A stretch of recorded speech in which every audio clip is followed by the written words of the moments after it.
présidentielle, l'interview sur Radio Classique et Public Sénat. Bonjour à tous, nous accueillons ce matin avec Guillaume Tabar, Rachida Dati, ancienne ministre, maire UMP du 7e arrondissement de Paris. Bonjour. Bonjour. 48 heures après le résultat du second tour des législatives, c'est pas un peu la gueule de bois ce matin. Je vous livre ce titre du Figaro. Le Figaro ce matin, la droite cherche un programme et un chef. Il faut tout recommencer ? Au lendemain d'une défaite, d'abord vous tirez les conséquences de la défaite, c'est la première chose. Et puis la deuxième chose, vous vous tournez vers l'avenir. Et l'avenir, c'est quoi ? C'est effectivement, d'abord, la première priorité, c'est de pouvoir être mobilisé, que l'opposition soit mobilisée pour la session extraordinaire, pour contrer l'ensemble des projets socialistes qui se mettent en place. Et quand je dis les projets socialistes, c'est la facture des annonces qui ont été faites pendant la campagne des législatives, de savoir comment on va financer l'augmentation de l'allocation de rentrée scolaire, comment on finance le recrutement important de fonctionnaires, comment on refinance le retour à la retraite à 60 ans, sans pour autant avoir mais une seule proposition de relance de la croissance ou de la compétitivité. Donc ça veut dire qu'il y aura une forte hausse des impôts et qui va payer, évidemment, ça va être les Français qui travaillent, d'une part, et la classe moyenne en général. Donc, il y a une forme d'autocritique pendant cette campagne des législatives de ne pas avoir pu montrer ces enjeux éventuellement aux citoyens et à l'opinion ? On a essayé, en tous les cas, on a été mobilisés pour cela. Pendant cette campagne législative, on a fait une campagne de terrain forte. D'ailleurs, même le résultat, l'UMP... franchement, je vais employer une expression un peu familière, mais on a quand même limité la casse. Hein. C'est pas non plus... 100 sièges de différence, c'est une vraie défaite quand même. C'est une défaite. Même si on avait perdu un siège, dès lors on n'a plus la majorité, on a perdu. Mais c'est pas non plus l'hécatombe. C'est ça. Donc aujourd'hui, il faut être une opposition mobilisée et concentrée sur tous les projets proposés par Guillaume les socialistes. Tabar. Et tirer les conséquences de la défaite, c'est aussi en comprendre les raisons. Alors depuis hier, tous ceux qu'on entend à l'UMP, que ce soit Jean-Pierre Raffarin, François Baroin, Bruno Le Maire, etc., invoquent ce qu'ils appellent la droitisation de l'UMP. Est-ce que selon vous, c'est la bonne explication ou pas ? Moi, j'ai un peu de mal à regarder dans le rétroviseur. Si on revient sur le score de la présidentielle, Nicolas Sarkozy perd à plus de 48%. Je crois que c'est le plus haut score d'un président sortant fait lors de la Ve République. Mais pour autant, on a perdu. C'est la première chose. Sur les législatives, je viens de le dire, on a limité la casse. Mais ça ne veut pas dire qu'il n'y a pas de raison à cet échec. Et puis, on sort quand même de 4 années de crise extrêmement violente. Et sur la ligne de l'UMP, est-ce qu'il y a selon vous un problème avec la ligne de l'UMP ? Alors, moi, je pense qu'à la fin... c'était un petit peu, ça devenait un petit peu, on ne voyait plus vraiment la ligne, je le reconnais. Sauf qu'on a fait, l'UMP est restée mobilisée, et ça n'a pas été facile, et pas une tâche facile pour Jean-François Copé, je le reconnais, mais l'UMP n'a pas éclaté comme l'avait préconisé la gauche, ou même les médias, ou même, rappelez-vous, le Front National avait misé là-dessus. Le nombre de députés entrant au Front National est quand même nettement inférieur à 1986, quand François Mitterrand était président. Donc aujourd'hui, priorité, c'est extraordinaire, et puis le moment viendra effectivement de refonder cette droite républicaine et de rappeler nos valeurs, nos fondamentaux pour l'avenir. C'est ça qui est important. Xavier Bertrand par exemple dit qu'il faut retrouver le P de UMP, populaire. Est-ce que ça c'est une bonne approche par exemple, et en même temps on constate que par exemple le courant de la droite populaire au sein de l'UMP a perdu par exemple la moitié de ses membres. Est-ce que vous y voyez des signes d'amorce de recomposition? Est-ce que c'est... Voilà, dans quelle ligne il faudrait aller ? D'abord, de revenir à ce qui a fait le succès de la droite. J'allais dire qu'il y avait tant fait rêver les Français à un moment donné. Une droite ouverte, une droite moderne, une droite qui ne se replie pas sur elle-même, une droite dont les valeurs ne divisent pas les Français ou ne stigmatisent pas une partie de nos compatriotes. Et je suis bien placée pour le savoir. C'est-à-dire que moi, j'ai dénoncé des dérapages, des stigmatisations, parfois des thèmes qui étaient abordés, qui n'étaient pas les préoccupations, qui n'étaient pas des thèmes qui préoccupaient les Français.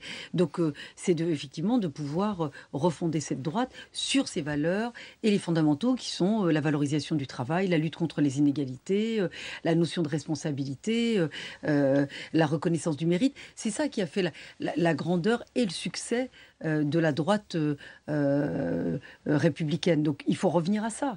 Et donc c'est tout le sujet des mois à venir. Mais dans toutes les critiques que l'on entend, notamment de la part de ceux qui incarnent plus la sensibilité centriste de l'UMP, on sent aussi une sorte de procès à l'égard finalement de Nicolas Sarkozy lui-même.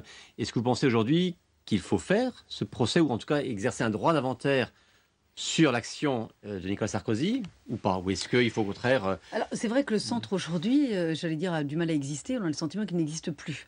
Mais pour autant, c'est un courant qui existe au sein de l'UMP. Je pense que ceux qui s'en revendiquent, que par exemple Jean-Pierre Raffarin, qui est un ami, souhaiterait effectivement qu'il y ait une composante du centre plus forte, plus reconnue, même au sein de l'UMP. Parce que avoir le centre à part, je pense que de toute façon, tel que fonctionnent nos institutions aujourd'hui et notre démocratie, il faut des accords politiques et des alliances. Donc, ne plus avoir d'alliés, on a vu que ça pouvait poser des problèmes. Voilà, c'est pour ça qu'on a vu, ça a été le cas et l'échec de François Bayrou. Donc, de recomposer un centre, l'allié de l'UMP en alliance avec l'UMP ou cette droite républicaine, c'est tout l'enjeu. C'est une discussion qu'on a d'ailleurs avec Jean-Pierre Raffarin. J'en ai encore parlé avec lui hier. Donc, le sujet, ça va être effectivement de recomposer le centre et qu'il soit l'allié de la droite classique républicaine. Donc là, est-ce qu'il faut plutôt récupérer au centre, c'est un peu la ligne de Jean-Pierre Raffarin, ou est-ce qu'il faut éviter que les électeurs partent ou restent au Front National? Et on sait bien que Jean-François Copé, lui, est plus sur cette ligne-là. Enfin, je vous dirai pas tout ce que je pense aujourd'hui. Parce que c'est des sujets. Non, mais c'est des sujets dont on débat. Moi, ce qui me gêne, c'est que certains aujourd'hui parlent, ils se sont tus pendant 5 ans parce que ça leur a bien servi pendant 5 ans. Ça vise qui, ça? Non, mais par des situations personnelles, par des ambitions propres. Donc, moi, je trouve que c'est un peu désagréable et je trouve que c'est pas très élégant de vouloir faire le procès de Nicolas Sarkozy ou de dire c'est la faute de Nicolas Sarkozy ou de dire c'est la droitisation. Ça veut rien dire, la droitisation. Aujourd'hui, le sujet, il est quelles sont les valeurs, les fondamentaux de la droite que nous souhaitons refonder, mais aussi quelle sont la vision et l'ambition que nous avons pour la France aujourd'hui, pour les années à venir. Parce qu'aujourd'hui, il s'agira pour nous de reconquérir les territoires. La gauche a tous les pouvoirs aujourd'hui. Tous les pouvoirs, à l'Assemblée, au Sénat, et cette les reconquête, collectivités. c'est plutôt en direction du centre, voire même de la gauche, ou de l'autre côté? Mais non, mais la reconquête, c'est de pouvoir reconquérir les Français, les reconvaincre, enfin les convaincre à nouveau sur des projets crédibles. Et puis, en période de crise, qu'est-ce qu'on leur propose pour effectivement améliorer leur vie? C'est ça le sujet et l'enjeu aujourd'hui. Et pour cette reconquête, il faut un leader crédible, charismatique. Il faut un leader qui sera choisi par les militants. Voilà, c'est ça le sujet. Mais et il faudra aussi que ce leader soit solide, courageux, qui n'ait pas peur de mouiller effectivement sa chemise à un moment donné. C'est ça la politique. Il existe ce leader. Il est évident aujourd'hui ou pas pour vous? Mais il existe. Mais il existe. Aujourd'hui, la politique, c'est quoi? Les Français nous reprochent quoi quand ils vont voter Front National? Vous pensez que quand vous avez pas... Moi, ce qui me préoccupe, c'est d'avoir près de 20% de mes compatriotes qui votent Front National. Et je ne crois pas que ces 20% de Français soient racistes, xénophobes, qu'ils détestent leurs voisins. Je ne le crois pas. Donc il s'agit pour nous d'essayer de reconquérir, de parler, d'écouter et de tenir compte des préoccupations et des difficultés de ces Français-là. Parce que c'est un vote aussi de souffrance. Alors certains disent, non, il y a plus de votes d'adhésion aujourd'hui. Bah oui, parce qu'on sans doute, on les a déçus, nous les avons déçus. Donc aujourd'hui, il faut aussi se faire un petit examen de conscience pour savoir pourquoi nous les avons déçus. Et aussi être très courageux, être vraiment des politiques qui ne pensons pas qu'à nos ambitions personnelles. Et parlons clair, dans le match qui s'annonce entre Jean-François Copé et François Fillon, c'est pas un mystère que vous penchez clairement du côté de Jean-François Copé. Alors, au-delà de l'amitié qui nous lie, moi je trouve qu'il a fait un travail formidable à la tête de l'UMP. Il a rassemblé, il a maintenu l'unité, et puis vous le savez bien, ça n'a pas été facile. Entre les sensibilités, les états d'âme, les personnalités, il fallait maintenir tout ça de manière unie et rassemblée pour aller jusqu'à l'élection présidentielle et aussi pour l'élection législative. Donc il a vocation à continuer. Cette unité a été maintenue. Moi, je veux vous dire, ce que j'aime chez lui, c'est d'abord un homme engagé, un homme de talent, un homme courageux. Regardez dans sa circonscription, c'est quand même c'est des territoires de mission quand même. C'est pas si simple que cela. Et puis, il a été aux côtés de tous nos élus, tous nos candidats, les sortants, mais aussi ceux qui étaient en difficulté. C'est ça aussi, être un vrai responsable politique de terrain. Si vous étiez député UMP aujourd'hui, vous voteriez pour qui pour la présidence du groupe? On sait que donc Xavier Bertrand vient de confirmer sa candidature. Oui, j'ai entendu. Et que Christian Jacob, lui, bien sûr. Écoutez, si, y compris, alors pareil, on s'entend, c'est un ami, Christian Jacob, mais qu'est-ce qui prévaut quand vous êtes président de groupe? C'est d'être compétent, mobilisé, de pouvoir aussi être entendu. Et on peut reconnaître ça quand même à Christian Jacob. Il a bien maintenu la cohésion du groupe, il a bien défendu les parlementaires, et c'est, je pense, plus compliqué. Quand vous êtes au gouvernement, vous êtes au pouvoir, c'est plus compliqué effectivement de diriger le groupe, de maintenir la cohésion et d'être entre la cour de transmission, entre le gouvernement et le groupe. Et à la fois, il a toujours défendu les parlementaires. Parfois, il a fait fléchir le gouvernement, il faut quand même lui reconnaître ça. Et puis, c'est quelqu'un qui est là matin, midi et soir. Parce que être président de groupe, c'est d'être tout le temps présent à l'Assemblée, vérifier les textes qui se votent, les amendements qui sont portés, défendre les positions, mettre en œuvre des compromis. Donc Et pour la présidence même du parti, donc on a parlé de Copé de Fillon, et depuis hier, Bruno Le Maire dit pourquoi pas moi, Alain Juppé n'exclut rien. Chantal Jeannot hier disait mais il faut aussi penser aux femmes, il y a Valérie Pécresse, il n'y en a que se Morizet. Et puis il y a vous éventuellement, est-ce que vous pourriez être candidate à la présidence de l'UMP? Vous avez remarqué que les hommes au moins...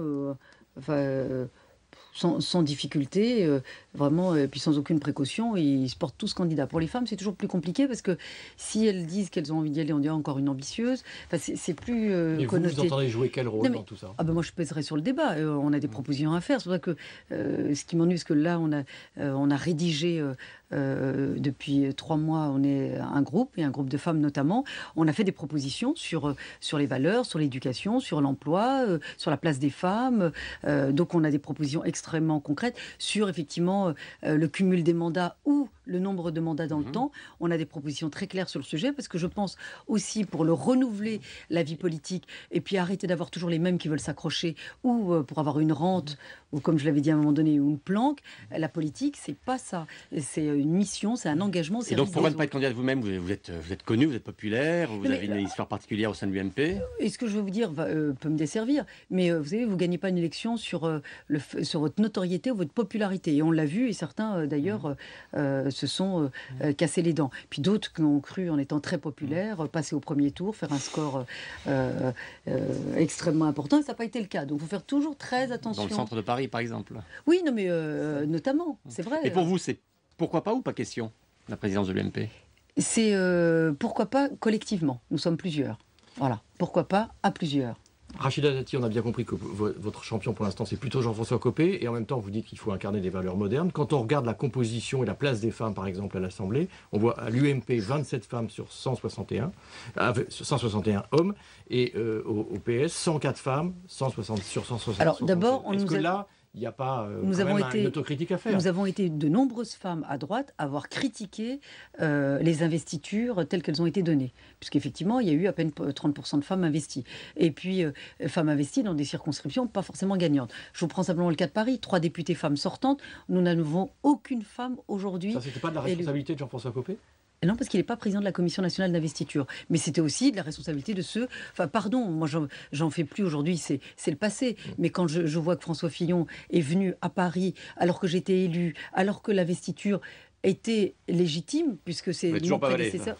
Non, alors vous voyez, monsieur Tabar, vous vous trompez, parce que moi, je ne suis pas là-dedans, je ne suis pas dans la nostalgie. C'est de la responsabilité. Et j'ai préféré, moi, en tous les cas, faire prévaloir l'unité de ma famille politique plutôt de créer de la division. Dans la Sarthe, non seulement on a perdu toutes les circonscriptions, notamment celle de François Fillon, puisque M. Le Foll a été élu à près de 60%, mais aussi la seule femme qui était députée là-bas a été battue. Je peux vous dire que Mme Labrette Ménager est furieuse et les Sartois ne sont pas très contents. Parce que la politique, c'est aussi le courage. Merci beaucoup Rachida Dati. Merci Guillaume. On se retrouve demain. Très bonne journée sur Radio Classique et Public Sénat.